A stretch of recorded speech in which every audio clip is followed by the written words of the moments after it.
Oke.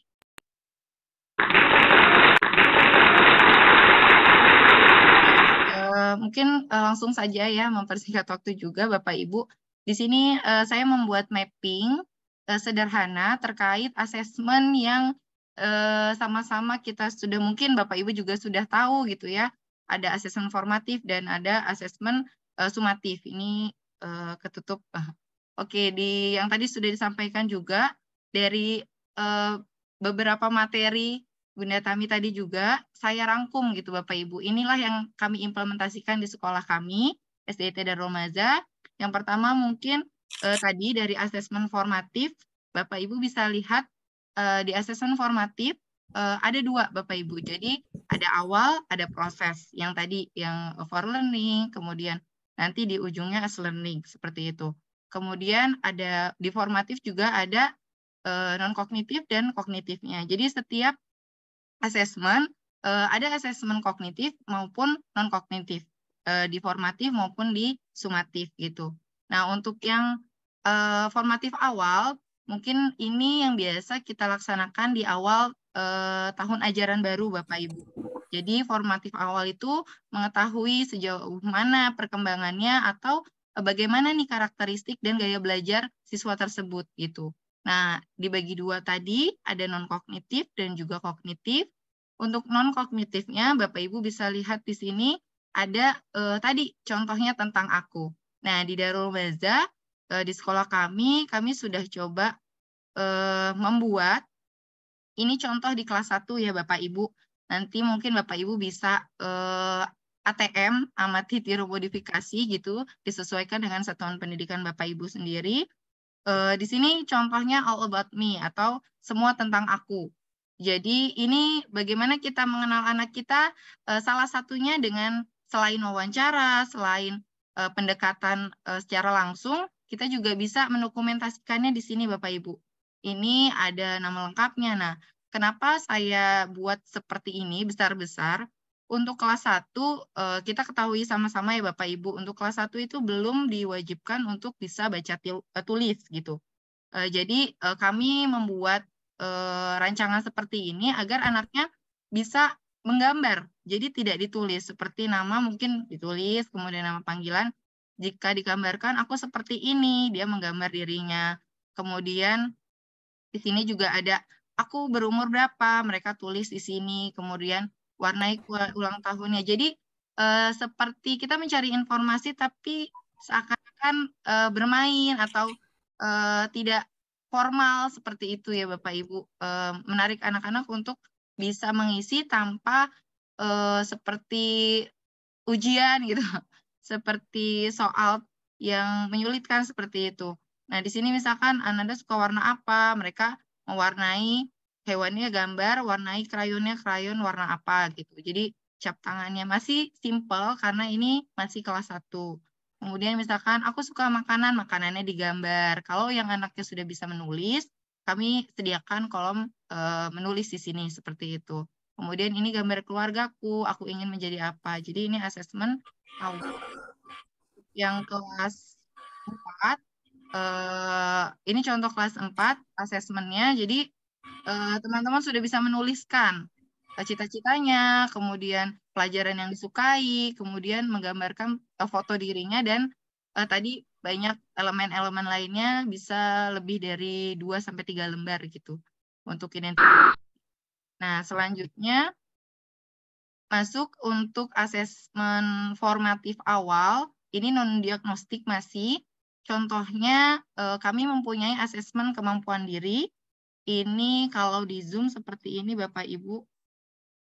Nah, ini untuk kelas 1 dan 4. Jadi kami di Darul Maza mengidentifikasi nih, sudah mampu memulai sesuatu dengan membaca doa, seperti itu. Jadi ini kami meminta dua kali kesempatan. Jadi ada anaknya sekali yang mengisi, ada orang tuanya yang mengisi juga gitu. Jadi ada dua pandangan, dua sisi, agar kita tahu gitu ya dari sisi orang tua dan sisi siswanya gitu. Seperti itu, biar lebih yakin. Nah, untuk di sebelahnya di sini ada asesmen lingkungan belajar Bapak Ibu. Selain tadi kemampuan diri, Bapak Ibu, tentunya kita juga di kurikulum Merdeka ini menelaah lebih jauh, mengidentifikasi seperti apa sih lingkungan belajar peserta didik kita seperti itu. Jadi anggota keluarganya di rumah ada siapa saja gitu, karena kan memang ini dapat mempengaruhi proses pembelajaran maupun penilaian pembelajaran nantinya gitu. Visi misi keluarga, kemudian peraturan di keluarga apakah sudah ada gitu. Jadi bisa kita kolaborasikan mungkin antara orang tua dengan guru atau pihak sekolah seperti itu karakter anaknya. Nah dari sini selanjutnya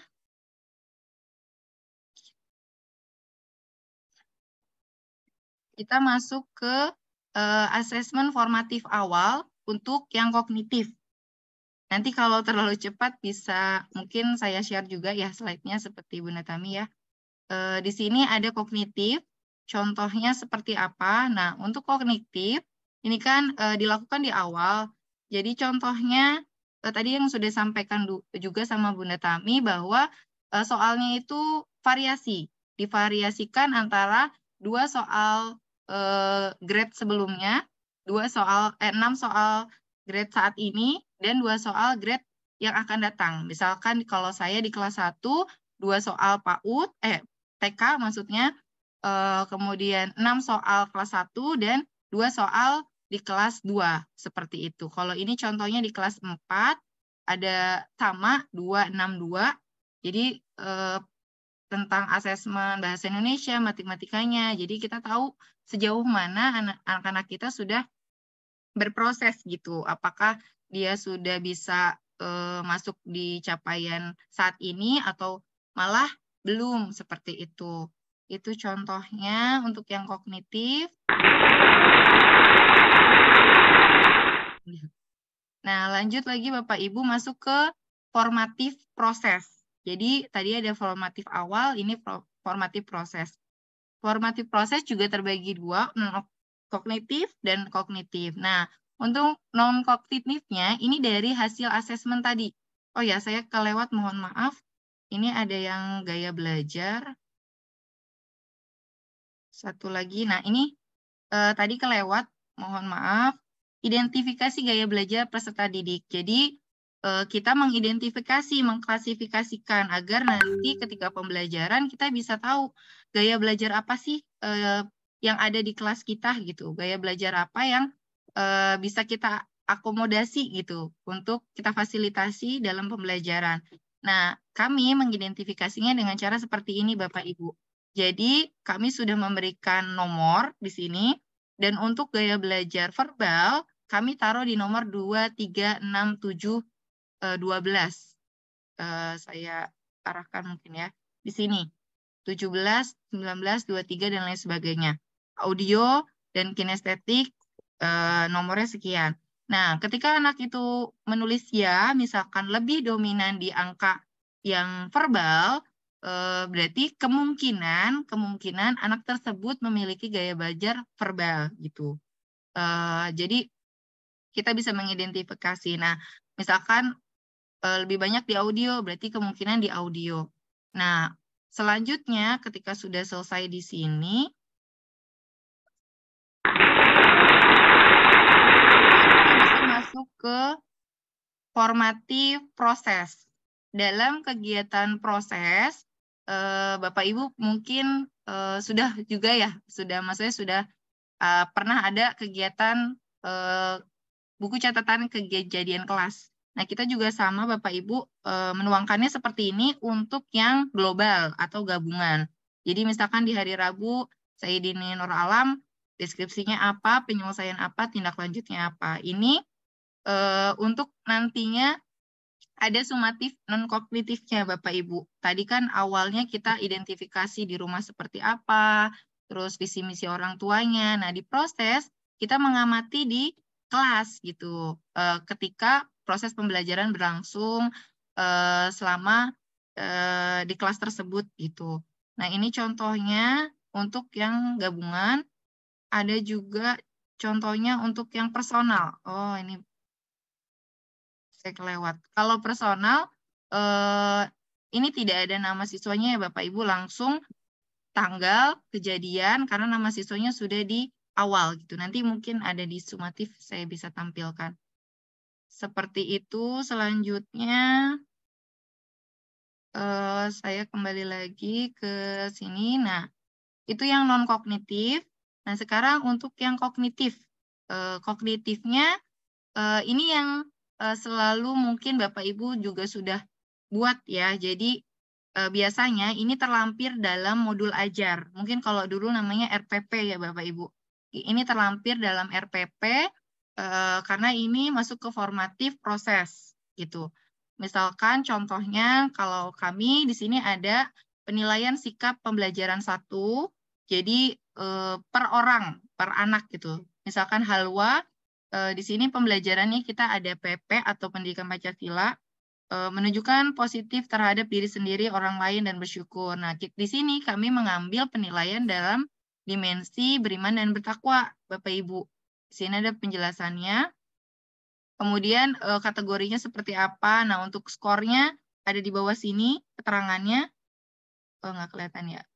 Di sini, misalkan 1 itu kurang, 2 itu cukup. Ini dikembalikan lagi ke Bapak Ibu sendiri mau penskorannya seperti apa gitu, disesuaikan dengan satuan pendidikan Bapak Ibu semua gitu. Kemudian kami menuliskan sikap spiritual SP atau CD dan PB seperti itu.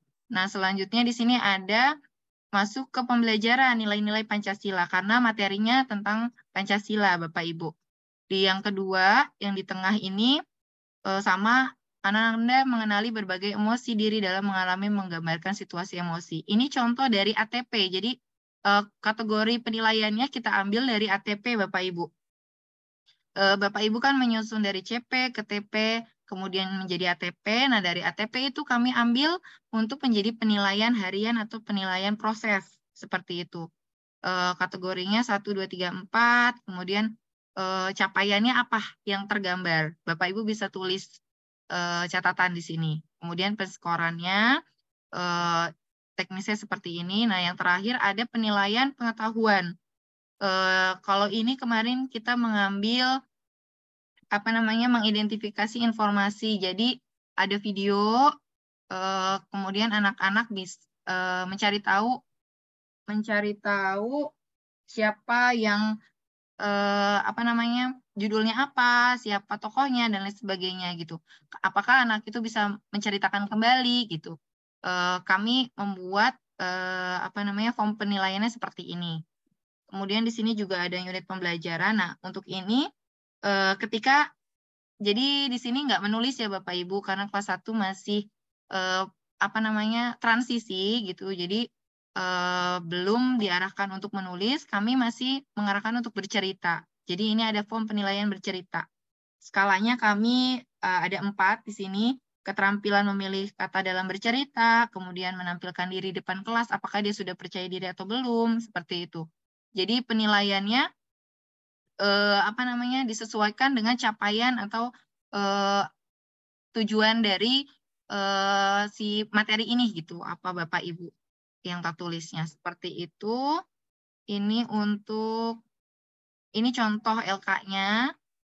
Saya menampilkan gambar ini, kemudian di layar. Ini contohnya, apakah Andi menyapa nenek dengan kesulitan ini. Tadi penilaiannya seperti itu, ini contoh LK-nya. Kemudian ini juga ada link contoh-contoh LKPD atau lembar kerja peserta didik. Nah, kami buat seperti ini Bapak Ibu. Ini gotong royong. Terkait gotong royong.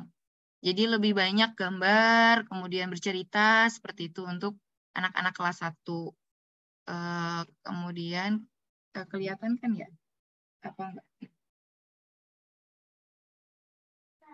Bu Yo, maaf suaranya mengecil Bu Yo. Oh ya. PDF-nya kelihatan kah Bunda Agusin? Oh kelihatan ya. Oke, baik. Lanjut lagi. Oh, keluar. Maaf. Ya, tadi sudah sampai. Nah, ini Kalau ini juga contoh yang lainnya, mungkin ini yang kami sudah buat. Ini contoh asesmen bahasa Indonesia. Ini di semester 1 akhir atau hampir semester 2 tentang tolong maaf gitu. Ini untuk yang sudah lancar baca tulis, untuk yang belum kita masih bantu. Jadi memberi pertanyaan-pertanyaan dari gambar yang sediakan seperti itu. Terus tuliskan 4 kata ajaib untuk anak-anak yang belum bisa menulis. Biasanya dia menceritakan, misalkan apa 4 kata ajaib, dia menyebutkan, kami yang menuliskan gitu sebagai guru seperti itu. Itu kemudian ada lagi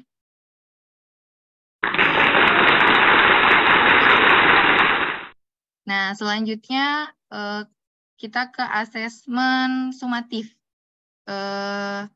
Di sini ada asesmen sumatif. Kita bisa lihat sama-sama Bapak Ibu ada non-kognitif, ada kognitif gitu. Jadi dari tadi formatif juga sama. Untuk yang non-kognitif kami namai dengan kata rekam jejak. Jadi ini di sini semua identifikasi awal tentang aku, tentang gaya belajar, tentang asesmen kemandirian dan lain sebagainya, kami rangkum dalam satu file. Jadi asesmen di awal ketika dia masuk kita lampirkan di sini, ketika proses catatan anekdot tadi kita lampirkan juga di sini hasilnya, dan nanti akhirnya akan jadi seperti ini. Maksudnya di sumatif akhirnya kami membuat seperti ini. Contohnya rekam jejak siswa dari Ananda Rizka.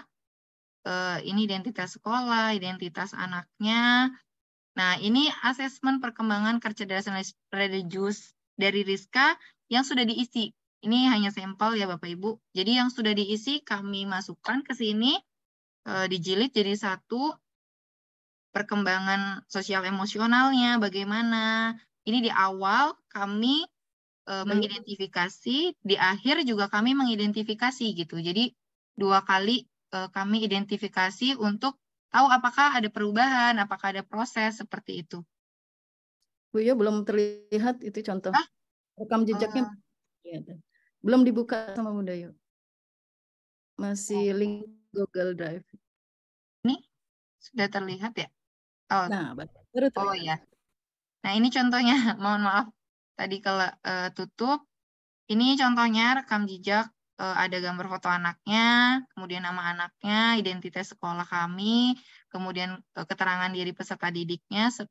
Dan ini tadi yang saya sampaikan, yang ini udah diisi anaknya ketika awal masuk di tahun ajaran baru, kemudian mengisi di tengah semester, dan mengisi lagi di akhir semester. Jadi kita mengidentifikasi bagaimana nih prosesnya atau perkembangannya dari si Ananda atau anak tersebut, peserta didik tersebut gitu. Jadi terlihat di sini, tergambar, terdokumentasi. Seperti itu, ini ada asesmen kemampuan diri, kemudian lingkungan belajar yang tadi, ini yang diisi orang tua, sampai di akhir, terakhir, oh ini nih, wah ini kegeser tadi ya. Nah ini terakhir Bapak Ibu, untuk, oh ketutup. Saya belum. Saya enter aja.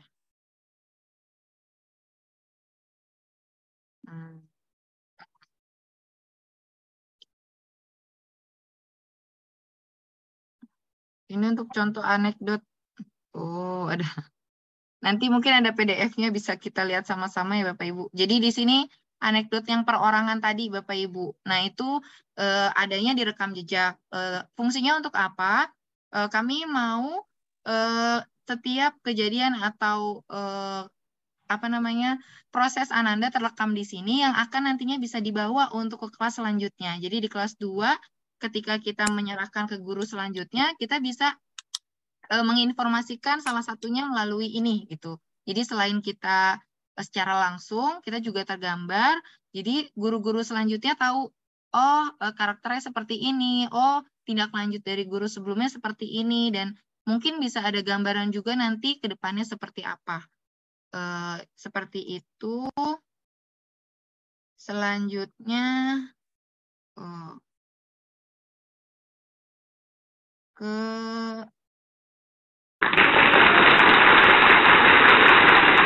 maaf sangat berisik tepuk tangannya ya. Di sini ada lanjut lagi kognitif rapot P5, nanti kita lewatkan saja dulu ya.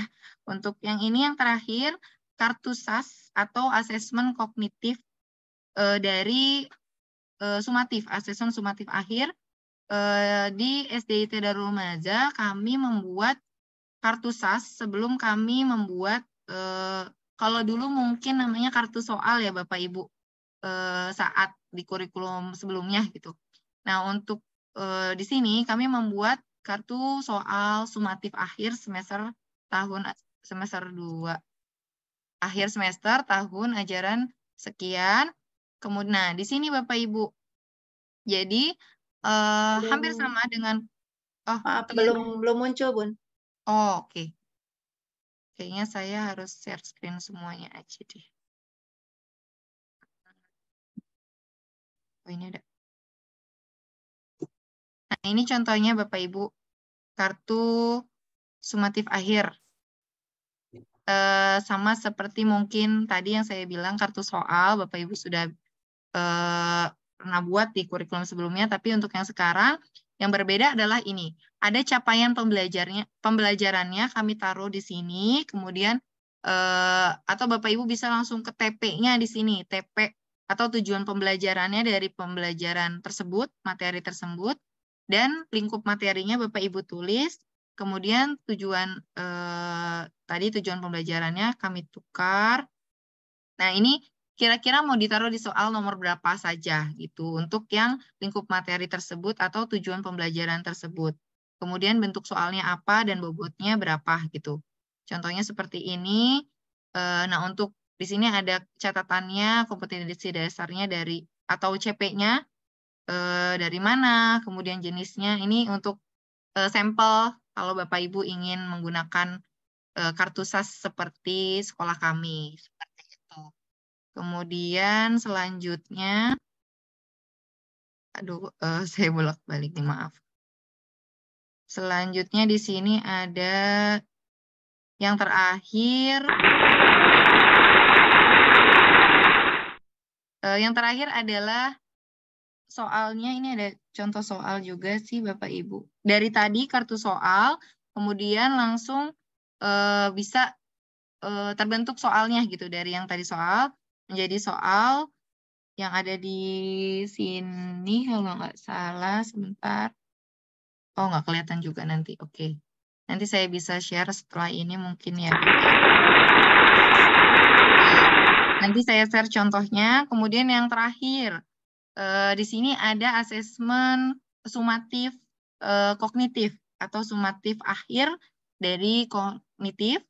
Contoh hasil akhirnya dari TP yang sudah tercapai.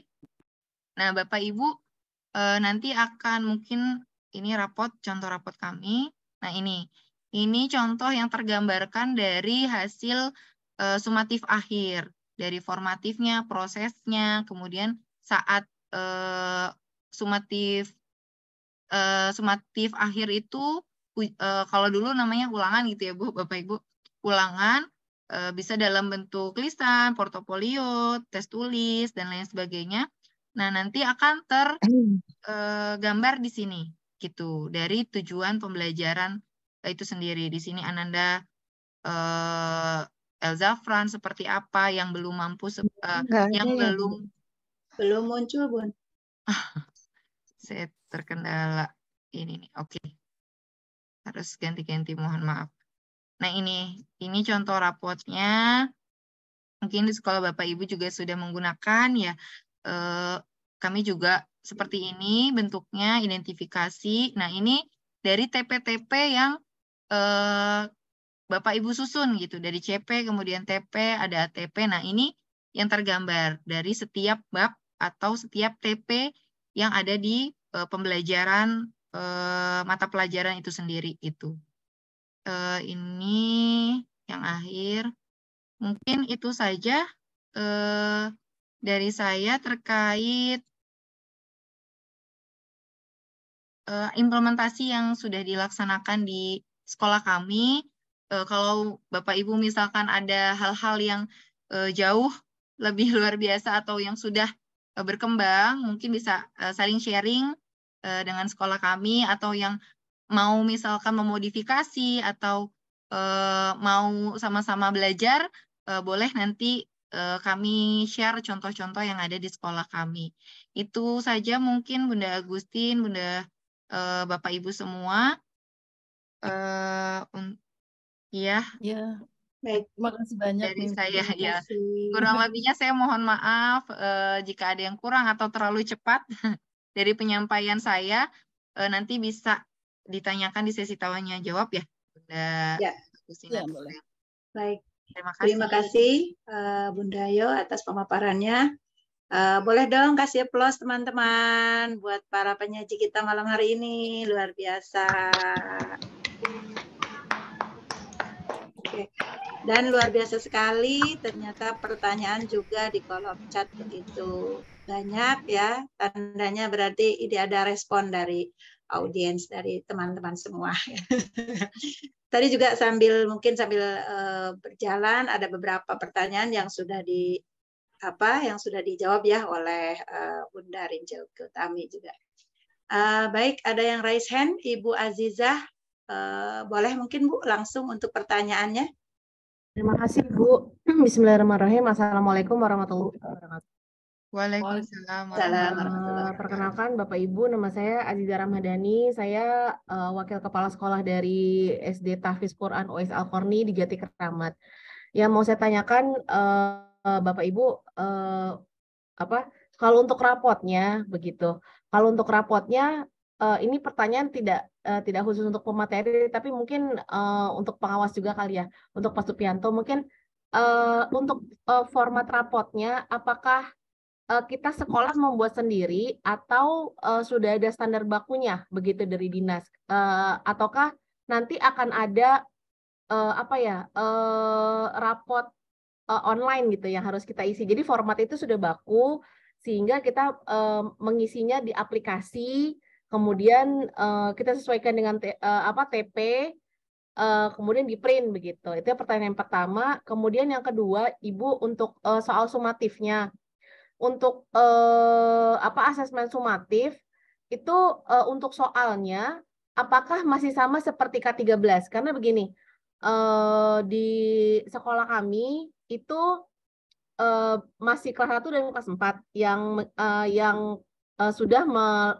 sedang melaksanakan kurikulum merdeka.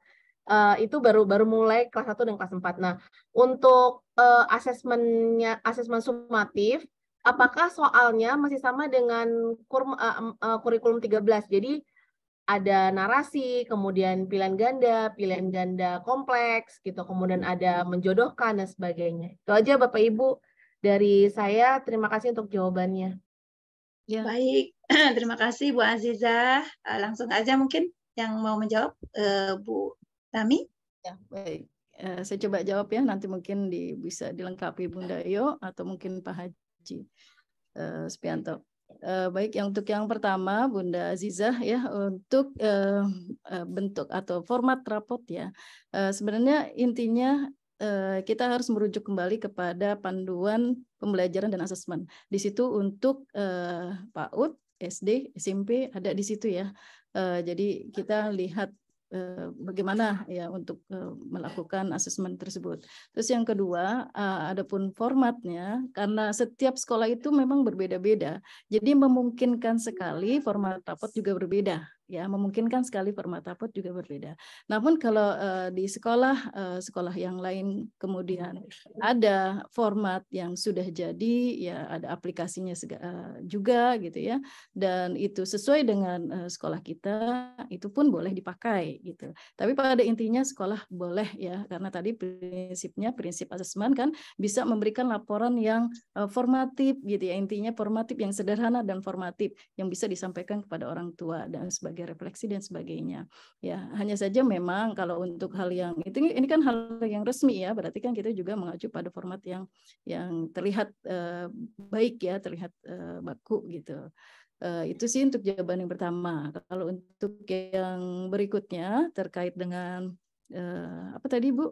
Bentuk soal, sepertinya bentuk soalnya sumatifnya, apakah Ibu masih Kalau boleh pilihan ganda, apa esai, sepertinya itu ya Bu ya, Bu Azizah. ya, jadi Bu Aziza, kalau kita mengambil bentuk soal tertulis itu sama seperti itu juga. Tapi kalau ibadah project bisa apa sih namanya, mungkin presentasi, bisa dan lain-lain seperti yang tadi ya, bentuknya kan banyak ya macamnya. Itu bisa lain tentunya gitu kan. Formatnya seperti apa, mungkin bisa pakai rubrik gitu dan seterusnya. Gitu Bu Azizah. Kalau soal apa namanya tertulis seperti ini ya sama saja gitu dengan yang sebelumnya ya modelnya. Cuman memang kita harus membiasakan diri dengan soal-soal yang city ya, soal-soal city, high, soal-soal high soalnya. Apa? Yang city itu lah Bu. Critical thinking. Critical thinking. critical thinking ya Bu. Ya, Computational thinking. computational thinking.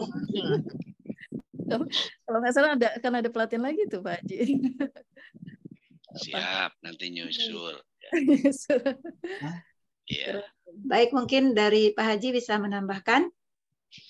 Baik, ini ya Bu Jiza. Jadi untuk rapot itu hanya ada 3 kolom ya, mata pelajaran, nilai, dan deskriptif, itu aja panduannya. Sedangkan isian deskriptifnya disesuaikan dengan TP-nya, karena tidak semua sekolah TP-nya sama. Karena itu nanti kalau mengadop aplikasi rapot jangan seperti K13 di ATP, amati tiru plak, jadi harus di ATM. Ya. Jangan pakai ATP, amati, tiru plak semua. Karena kalau kurikulum 2013 ngambil dari manapun pasti cocok. Tapi kurikulum Merdeka pasti berbeda. Nanti bahaya. Ngajarin listrik, di rapotnya ada listrik. Kata orang tua, perasaan nggak ngajarin listrik ini. Ada listrik. Karena kan misalnya di CP-nya kan masih umum. Kita menurunkan ke TP-nya kan bisa beda-beda sesuai dengan hasil asesmen awalnya. Mengukur kekuatannya. Saya sering menganalogkan begini, kalau punya duit 1 juta ya jangan jalan-jalan ke luar negeri lah. Sesuaikan aja dengan kemampuan ya. Gitu ya teman-teman semua. Bapak. Jangan melihat kemampuan orang lain, sekolah lain. Lihatlah kemampuan anak-anak kita. Kalau selama ini kan menjadi acuan kita sendiri, gurunya. Pokoknya anaknya mau enjoy, mau kagak, yang penting saya ngajar. Begitu. Itu kan yang menyiksa anak didiknya, makanya dia nggak nyaman. Itu yang pertama. Yang kedua, teman-teman, ya karena tadi ya, sebenarnya kan untuk ujian asesmen akhir itu kan nggak meski tertulis. Berkali-kali disampaikan.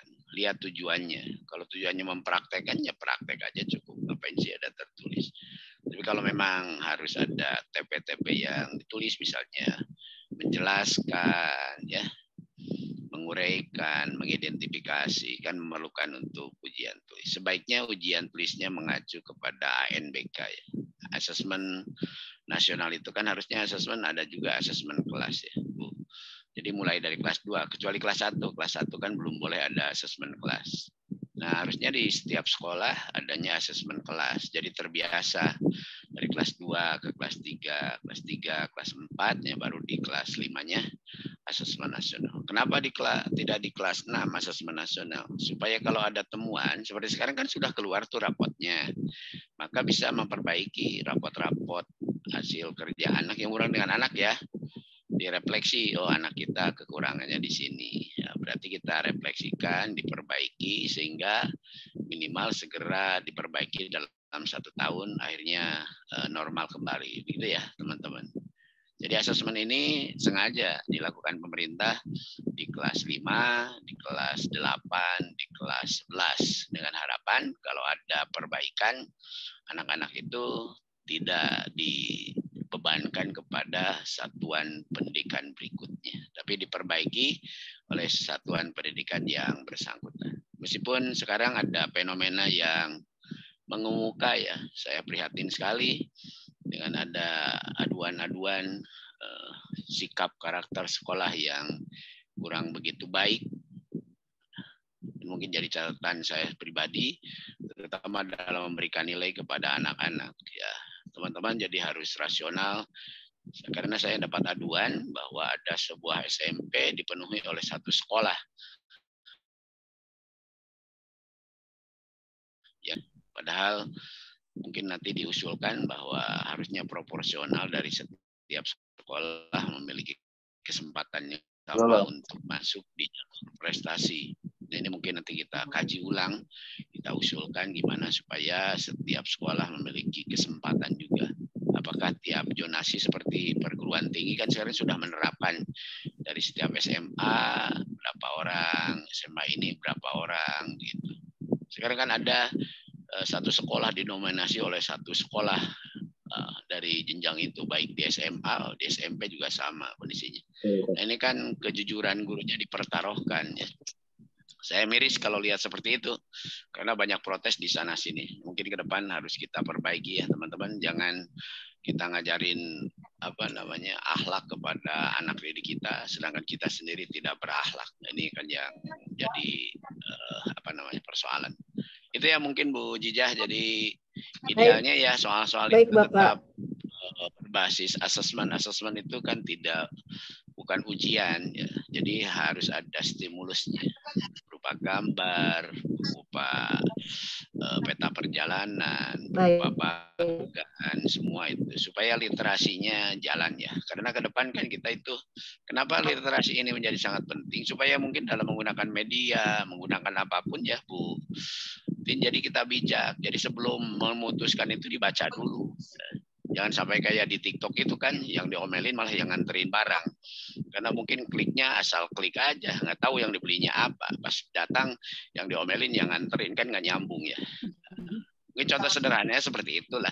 Jadi ke depan kan kita harus literat dulu ya, dibaca dulu, diteliti dulu. Karena kan kalau sekarang mungkin karena offline ya, kita kan bisa meneliti suatu barang itu langsung diperiksa. Tapi kalau online kan kita harus teliti, dibaca karakteristik barangnya, apakah cocok atau tidak. Maka literasi kita ke depan harus lebih hebat begitu ya, karena ketelitian ya, kecocokan dengan barang dan seterusnya. Karena kecenderungan sekarang kan maaf ya, toko-toko besar sudah mulai tutup ya Bu Agustin, kita diganti dengan jualan online. Nah, tentu online ini juga masalah kejujuran penjualnya harus dijamin juga, kejujuran pembelinya juga sama. Jangan sampai nanti COD setelah dikirim dikembaliin nggak dibayar, kan kasihan juga.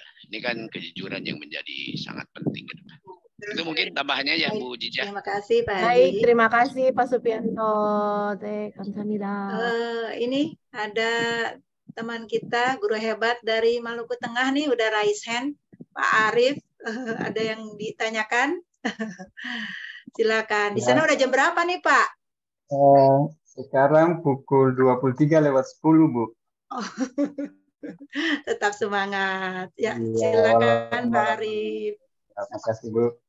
Ibu pemateri, Bu moderator, mohon izin. Ada 3 pertanyaan yang perlu saya sampaikan.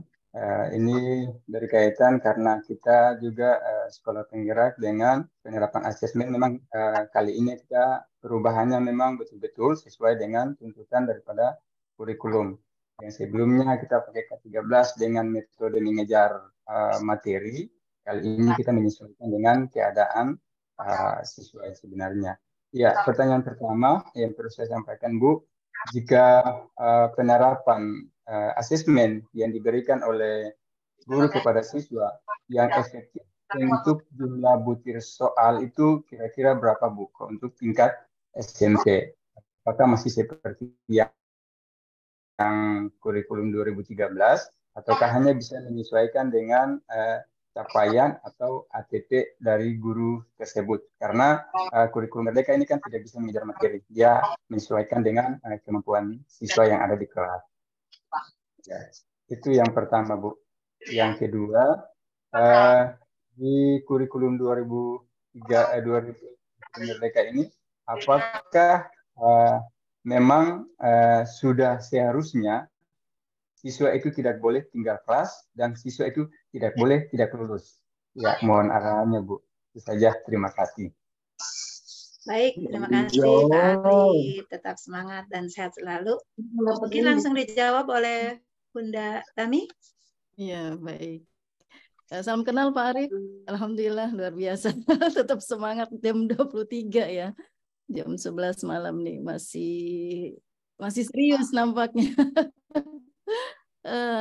Ya memang Pak, kalau di dalam panduan tidak ada jumlah soal yang harus dilakukan atau diberikan ke anak murid, itu tidak ada. Betul sekali ya Pak Arif, sesuai dengan kebutuhan siswa kita.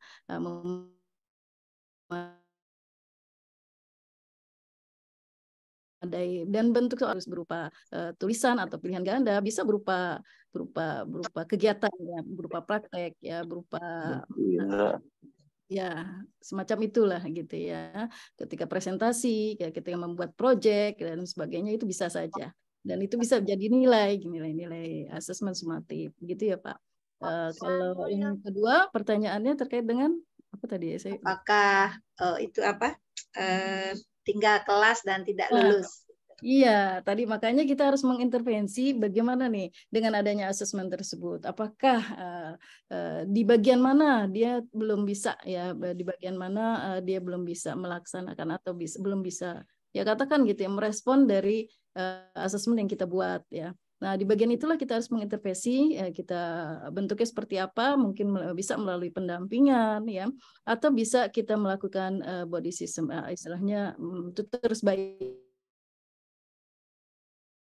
ya, jadi kita berikan mana teman di kelasnya itu yang memang sudah lebih bisa dari dia, dan upayakan untuk belajar bersama dengan mereka. Biasanya gaya belajar bersama teman itu bisa lebih masuk gitu ya, model-model apa namanya bahasanya bisa lebih masuk gitu ya. Sambil terus kita amati, kita sebagai coach ya, sebagai guru itu sebagai coach mendampingi dan melatih anak-anak kita agar ya terus kita ambil bisa mengambil intervensi secara tepat ya anak-anak kita. Itu sih Pak, mudah-mudahan tidak puas. Nanti bisa bertanya lagi gitu maksudnya. Baik, terima kasih Bunda Tami. Gimana Pak Arif? Cukup puas ya? Ya, terima kasih Bu atas jawabannya. Tambahan Bu. Baik. Ya Pak Haji, silakan Pak Haji untuk menambahkan. Selamat malam Pak Arif, mungkin tambahan saja ini. Jadi sesuai dengan ajaran Ki Hajar Dewantara ya teman-teman semua, kalau masalah kodrat kan nggak boleh dipertentangkan. Yang boleh dipertentangkan adalah masalah lakunya. Karena guru itu diibaratkan sebagai seorang petani. Jadi bibit itu nggak boleh dipertentangkan karena itu kodrat dari Tuhan, dari Allah. Yang bisa dipertentangkan bagaimana kita memproses tanah itu supaya gembur, ya makanya dicangkul, gimana sistem pengairannya, gimana sistem pemupukannya, gimana sistem menyingai tanaman supaya terbebas dari hama misalnya atau gulma, kan itu ya. Artinya apa yang harus kita lakukan? Nah, masalah kecerdasan kan ini tidak bisa diintervensi saya kira. Yang bisa kita lakukan gimana supaya anak bisa berdisiplin dalam belajar, gimana anak supaya bisa termotivasi dalam belajar, gimana mengatur memberikan fasilitas supaya mereka juga bisa belajar dengan baik seperti tadi yang dikatakan. Jadi intinya bukan berarti tidak boleh tinggal kelas. Anak bisa saja kalau memang 6 bulan nggak masuk sekolah kan bisa aja mereka tinggal kelas karena itu malas bukan kodrat. Jadi anak malas itu boleh ditinggalkannya. Tapi kalau anak bodoh maaf misalnya IQ-nya nggak bisa ditingkatkan ya kan meskipun berapa tahun ditahan itu nambah dosa gurunya ya. Ngomelin tiap hari mengambil amal kita ya buat apa itu ditahan, diteruskan saja. Tapi kalau anaknya malas, anaknya nggak jujur ya Kan ini kan perlu dibina. Kita kan mengejar akhlak ya. Seperti SKL kita kan beriman bertakwa kepada Tuhan Yang Maha Esa, berakhlak mulia, kebinekaan global, mandiri, gotong royong, kreatif, bernalar kritis, literasi dan numerasi. Jadi menurut tema saya boleh saja anak itu diberikan sanksi dalam artian bahwa berhubungan dengan tadi lakunya itu yang perlu bukan berdasarkan kodratnya. Nah, jadi anak yang tidak masuk 3 bulan ya itu kalau langsung dinaikkan ke kelas berikutnya, nah ya, yang lain kan cemburu nanti. Sekolah akan gimana sistemnya, akan rusak nanti. Gitu ya, Bu Agustin. Tapi kalau maaf IQ ya bodoh kan bukan keinginan. Anak bodoh itu kan pingin pinter, ngapalin sampai 25 kali nggak hafal-hafal ya mau gimana? Ya kemampuannya segitu mau gimana? Ya kan susah ya. Malah kita tambah dosa kalau ditahan nggak naik coba. Ya.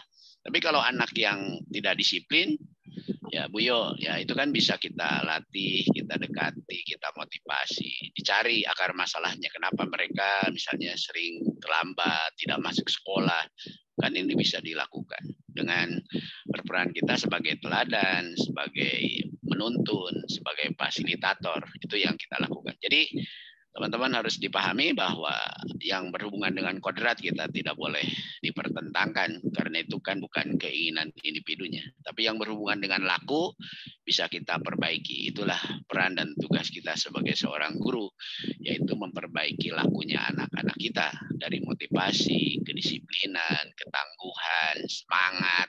Nah ini yang harus kita lakukan. Itu mungkin ya sebagai tambahan. Jadi kita punya gambaran mana yang bukan berarti bahwa dengan kurikulum merdeka anak apapun bisa, ya nggak gitu. Kalau gitu kan nanti sistem sekolah, budaya sekolah bisa rusak gara-gara anak yang nggak sekolah setahun naik terus. Ya kalau gitu enak, nggak belajar nggak apa-apa, ya, nggak ada punya tanggung jawab. Nanti jadi generasi yang bagaimana ke depan. Justru kita yang akan diutamakan adalah akhlaknya. Gimana anak jujur, gimana anak bertanggung jawab, gimana kreatif, gimana anak menghormati. Makanya ada pembelajaran P5 untuk menguatkan P3 itu. Itu mungkin tambahannya ya. Terima kasih Baik. Pak Arif. Terima kasih Pak Haji Supianto atas tambahan jawabannya. Sampai jam berapa ini?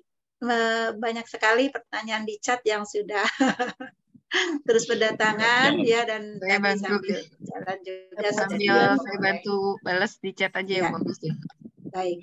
Sofian, ya, satu lagi mungkin dari yang udah raise hand yaitu Pak Sofian. Silakan Pak Sofian. Assalamualaikum. Waalaikumsalam warahmatullahi wabarakatuh. Oke, terima kasih kepada Pak Haji Supianto dan Bu Tami dan Bu Yohan. Ya. Ini kebetulan di sekolah kami itu baru pertama kali untuk kurikulum merdeka, dan kebetulan memang di sekolah kami itu kan ada pilihan untuk pelajaran itu bisa masih tematik, bisa per mapel. Dari contoh-contoh yang ada itu kan rata-rata per mapel tuh. Saya masih bingung bagaimana kalau misalkan untuk merancang dari modul ajar, asesmen formatif somatiknya jika kita memilih yang tematik. Itu yang pertama. Yang kedua, untuk yang tadi kan ada rapot tuh, saya tuh penasaran untuk teknis menginput nilai formatif dan somatiknya. Di beberapa kesempatan di pelatihan yang lain bahwa nilai sumatif itu diambil dari nilai formatif tertinggi dan terendah, dan tidak ada proses sumatif tuh. Jadi apakah itu benar atau tidak? Makanya masih bingung nih bagaimana teknis menginput nilai formatif dan sumatif pada aplikasi rapot nanti di Intra. Itu saja. Terima kasih. Baik, terima kasih Pak Sofian atas pertanyaannya. Itu bagaimana untuk sumatif jika menggunakan tematik ya. Itu ya Pak ya yang pertama. Yang kedua, bagaimana format input penilaiannya di rapotnya. Silakan yang mau menjawab, Bu Tami atau Bu Yohana. Boleh Bu Yohana? Saya langsung kasih contoh boleh ya? Iya, boleh silakan. Di sini ada sekalian menjawab, tadi ada yang tanya, mungkin saya juga alhamdulillah sangat belajar dari koreksian Pak Haji Supianto untuk contoh-contoh soal, kemudian setiap dikoreksi pasti ada hal baru lagi gitu ya Pak. Dari saya yang saya dapat gitu. Ini contoh yang sudah, ini termasuk verifikasi mungkin ya Pak, dari Pak Supianto. Nanti saya coba share contohnya. Mohon izin, di sini ada, nah ini. Sudah terlihat belum Bapak? Belum, Bu. Oh, belum. Oke. Contoh, ini yang soal dulu saya share. Nah, ini contoh soal, ini tes tulis ya Bapak Ibu. Ini contoh soal tes tulis, karena tadi di chat juga banyak yang menanyakan, jadi saya sekalian. Nah, untuk contoh soal, kami mengikuti arahan juga dari Bapak Supianto untuk bervariasi gitu. Jadi tidak hanya pilihan ganda saja gitu. Mungkin untuk sebagian sekolah masih menggunakan pilihan ganda saja gitu.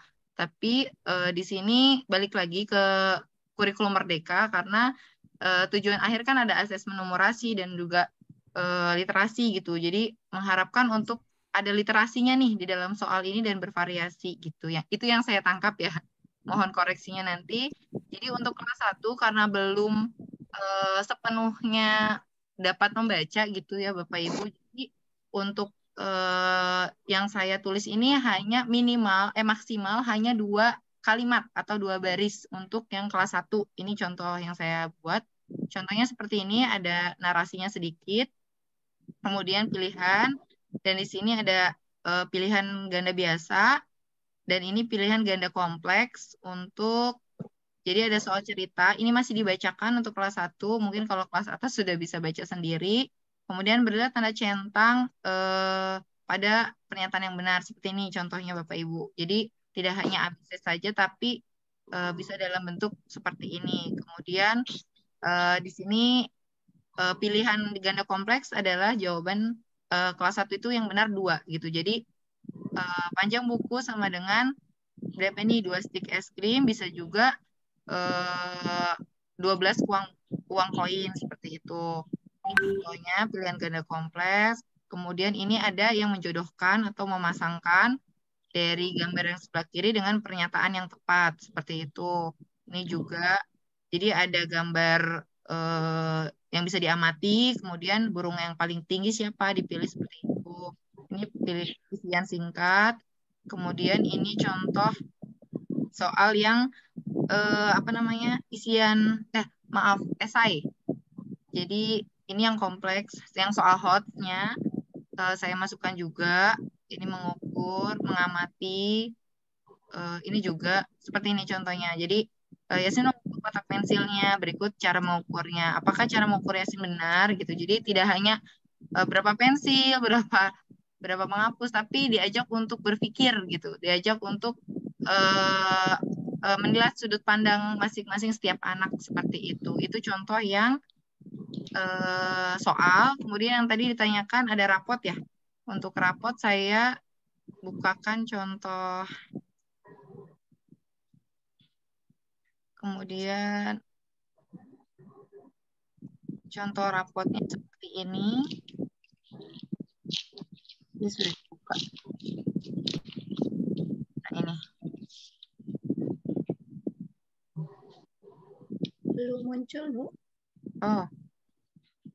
Oke, sebentar. Saya share ulang aja. Misalkan contohnya seperti ini, Bapak.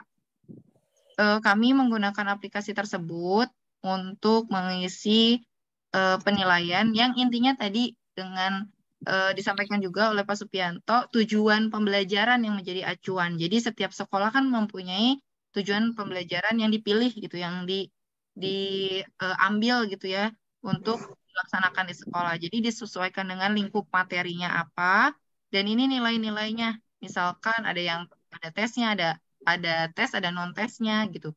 Ini dilampirkan yang nantinya kami menggunakan aplikasi ini. Kemudian jadinya seperti ini. Nah ini. Jadi capaiannya ini yang sangat menguasai dan ini perlu bimbingan. Ini contohnya seperti ini. Jadi TP-TP yang tadi sudah kita masukkan sumatif. Nah, hanya nilai sumatif yang kami masukkan di sini karena capaiannya itu TP ya Bapak Ibu, bukan dari lingkup materinya atau ATP-nya gitu. Jadi CP yang kita ambil karena CP selesai itu dinilai atau dilaksanakan penilaian atau ulangan sumatif tersebut gitu dari bab tersebut gitu. Mungkin itu contohnya yang bisa kalau saya menyampaikan melalui implementasi, mungkin dari Pak Haji atau Bunda Tami yang menambahkan terkait teknis. Seperti Baik, itu. boleh dari saya mungkin nambahinnya. Yang pertama mungkin perlu ditegaskan teman-teman semua para guru hebat bahwa Permendikbudristek nomor 5, nomor 7, nomor 16 dan nomor 21 tahun 2022 itu buat seluruh sekolah ya. Bukan untuk sekolah yang menerapkan kurikulum merdeka saja. Karena Permendikbud nomor 20, 21, 22, 23, 24 tahun 2016 dinyatakan tidak berlaku. Jadi Permendikbud itu berlaku bagi yang menerapkan kurikulum merdeka maupun yang kurikulum 2013. Itu penegasan ya, supaya jangan ada dibentur-benturkan. Wah ini mah penilaian buat kurikulum 2012. Makanya ada panduan, coba dibaca. Ada panduan pembelajaran dan asesmen kurikulum merdeka dan panduan pembelajaran asesmen dan pembelajaran dan asesmen untuk kurikulum merdeka. Tapi isinya persis sama seperti itu. Coba dibaca itu ya panduannya. Jadi jangan sampai melakukan pekerjaan yang tidak berdasar begitu ya teman-teman. Itu yang pertama. Yang kedua tadi pertanyaan bagus sekali. Gimana dengan tematik? Memang panjang. Saya kebetulan penyusun kurikulum 2013 yang menggunakan tematik. Kebetulan saya menyusun kelas 4. Jadi ada 2 tambahan yang harus dilakukan. Teman-teman mengurutkan TP, pendekatannya bisa mengikuti tema dulu ditentukan, baru TP-TP yang berselaras di antar mata pelajaran dikait-kaitkan dengan tema yang sudah kita buat. Atau sebaliknya, tema-tema yang berdekatan, misalnya antara IPAS, Bahasa Indonesia, Pendidikan Pancasila, didekatkan, baru temanya dimunculkan. Itu langkah pertama. Jadi masih jauh, makanya mungkin kecenderungan jarang nih. Kalau ada sekolah-sekolah mana Pak yang menentukan mengambil kurikulum merdeka dengan tematik, saya acungkan jempol 2 ya. Kenapa? Karena saya juga waktu mengusun di kementerian yang kurikulum 2013, waktunya panjang banget. Karena nanti harus dibuat alurnya. Alurnya nanti lintas mata pelajaran, coba dibayangkan ya. Alur ATP dalam satu mata pelajaran aja kita lumayan ya. Ya dari CP ke TP ke ATP satu mata pelajaran lumayan kan ya. Ini apalagi digabung beberapa mata pelajaran, kebayang ya ATP-nya panjang dan bervariatif karena dari disusun berbagai mata pelajaran. Apalagi mungkin kalau kelas 4 kan sudah banyak juga ya, dari mulai kecuali PJOK sama agama yang tidak ditematikan.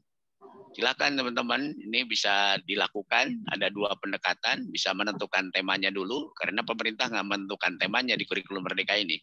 Beda dengan di kurikulum 2013, ya kurikulum 2013 saya bersama teman-teman yang menentukan temanya. Seperti saya nyusun di kelas 4, indahnya kebersamaan, nah itu dibuat ya. Pak Redung dulu di kelas 1, diriku dan seterusnya. Nah itu produk kurikulum 2013 seperti itu.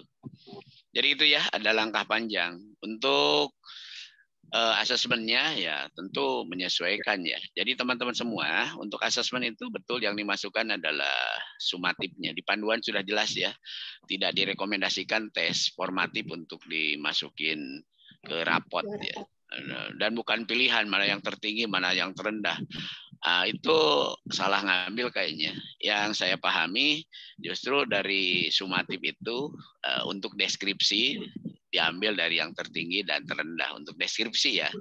Jadi bukan berdasarkan nilai yang diperoleh dari deskripsinya. Itu yang saya pahami teman-teman semua. Kenapa? Karena gini logikanya. Kalau formatif dimasukin nilai, maka anak-anak yang memiliki waktu yang lebih banyak untuk belajarnya bisa dibayangkan ya. Saya analogkan begini. Kalau ada anak yang belajar nyetir mobil misalnya 6 hari dengan Anda yang 14 hari, kan kemampuannya beda. Nah, bayangkan yang 14 hari itu rapotnya sepanjang gimana gitu. Kalau formatifnya dimasukkan, karena banyak catatannya. Nah, ini kan merugikan. Tapi endingnya saya kira yang belajar nyetir 6 hari, yang belajar nyetir 14 hari, kan masalahnya hanya waktu. Tetapi yang bisa kita nilai gimana yang 6 hari itu apakah nyetirnya dia bisa stabil, enak, ya, dan bisa mengatur kendaraannya dengan baik. Boleh jadi Bapak sekalian yang nyetirnya berlatih 14 hari justru hasilnya lebih baik dibanding dengan yang 6 hari. Meskipun kata orang, wah hebat dia mah, 6 hari sudah lancar. Nah, tapi yang 14 hari ya belum tentu dikatakan lambat juga. Ternyata setelah nyetir mobilnya yang 14 hari justru lebih mantap. Nah, ini mungkin yang harus diperhatikan. Gitu ya. Jadi intinya yang dimasukkan adalah nilai sumatif di rapot itu. Ya, gitu. Benar, bukan formatifnya ya. Kalau kurang jelas, silahkan dibaca ulang panduan pembelajaran dan asesmen. Yang menggunakan kurikulum 2013, ya dibaca juga panduan itu. Dan Kementerian sudah mengeluarkan panduan itu. Silahkan dipedomani. Itu saja, teman-teman. Terima kasih. Baik. Haji. Gimana? Masih Satu hal mungkin Bu, closing statement, karena waktunya juga sudah sekali ya Pak. Ya, Benar. 10 ya, luar biasa ya. Jadi teman-teman semua, Bapak Ibu guru hebat se-Indonesia ya, luar biasa. Terutama di wilayah Jati Asih nih ya, teman-teman rekan-rekan hebat juga. Acara ini tetap bisa berlangsung untuk kita sesi ya, sering belajar. Dan assessment itu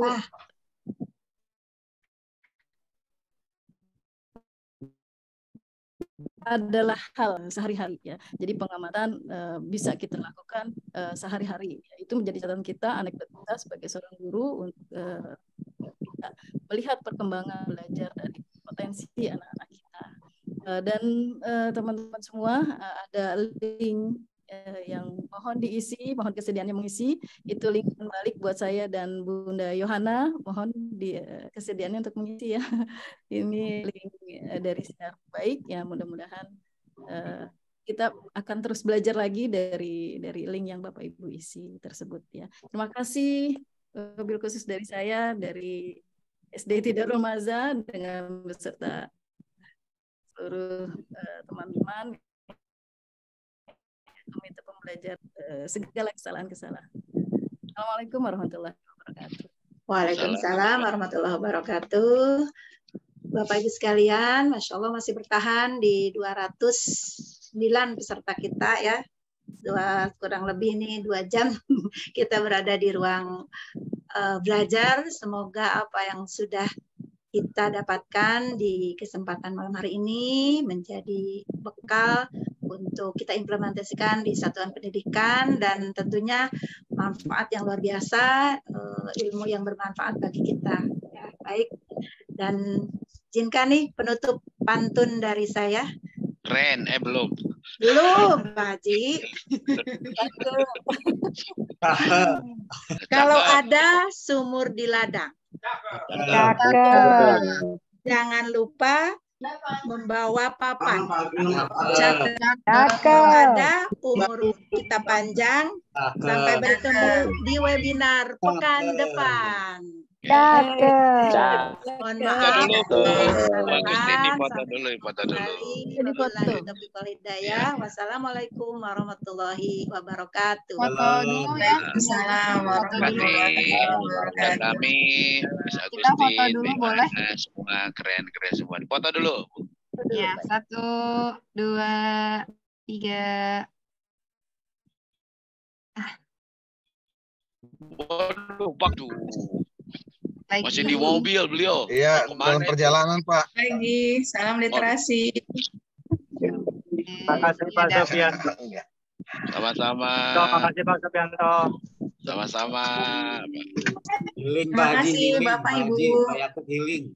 Oh, wah, kalah nih Pak Sanusi. Kalah Gayanya sama boleh mungkin.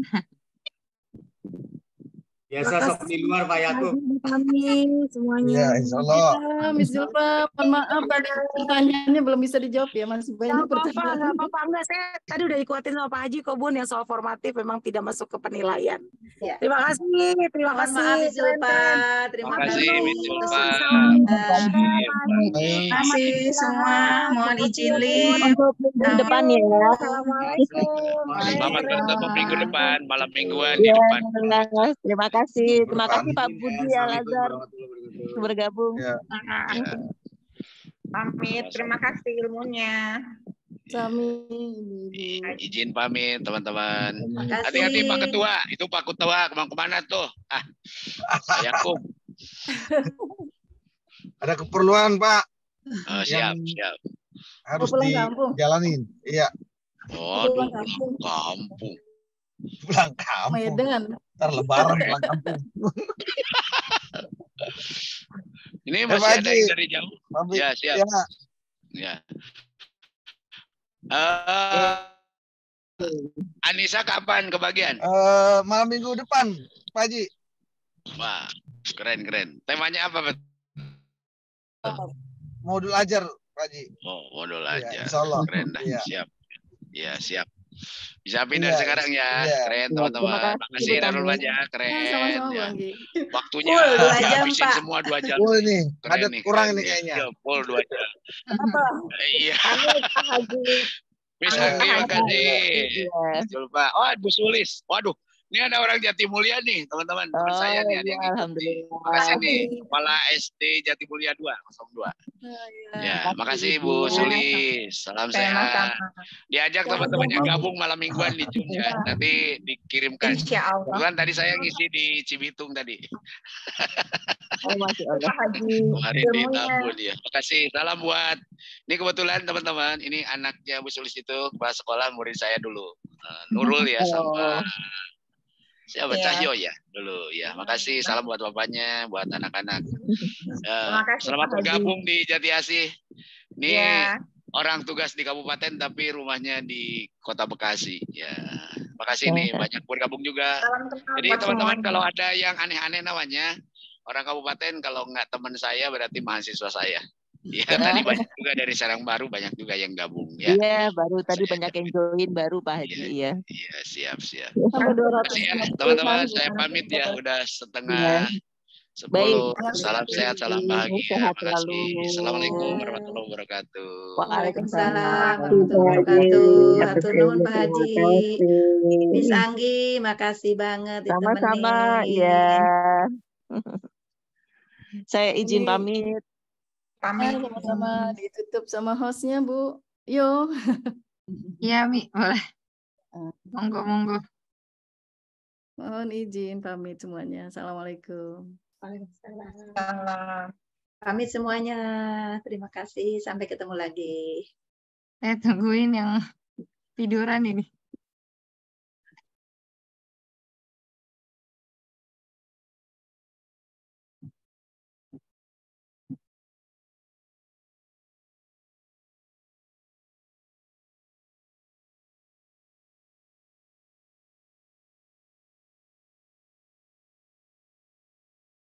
Mbak, bukain dong, Mbak. Aku kasihan.